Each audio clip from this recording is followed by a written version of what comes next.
તો પોરબંદરથી આ સમાચાર મળી રહ્યા છે, જેની અંદર દરિયામાં એક મહિલા છે તે બાળક સાથે ડૂબી હોવાની ઘટના જાણવા મળી રહી છે। ચોપાટી ખાતેના દરિયામાં મહિલા ડૂબી હતી, ત્યારે 8 માસના બાળક સાથે આ મહિલા દરિયાની અંદર ડૂબી હોવાના દ્રશ્યો સામે આવ્યા છે। ત્યારે સ્થાનિક માછીમારો એ બંનેને બહાર કાઢ્યા છે અને ત્યારબાદ સારવાર માટે હોસ્પિટલે પણ બંનેને ખસેડવામાં આવ્યા છે, પરંતુ બાળકનું સારવાર દરમિયાન મોત નીપજ્યું છે। આ ઘટના છે સમગ્ર તે પોરબંદરથી પ્રકાશમાં આવી રહી છે। પોરબંદરના દરિયામાંથી મહિલા અને બાળક બંને ડૂબ્યા હોવાની માહિતી મળી છે। ચોપાટી ખાતેના દરિયામાં આ મહિલા છે તે બાળક સાથે ડૂબી હતી।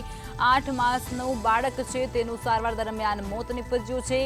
જે પ્રમાણે જાણકારી મળી રહી છે કે સ્થાનિક માછીમારો છે તેમને તાત્કાલિક આ બંનેને દરિયામાંથી બહાર કાઢ્યા હતા અને સારવાર અર્થે પણ હોસ્પિટલે લઈ જવામાં આવ્યા હતા, પરંતુ સારવાર દરમિયાન જે 8 માસનું બાળક છે તેનું સારવાર દરમિયાન મોત નીપજ્યું છે।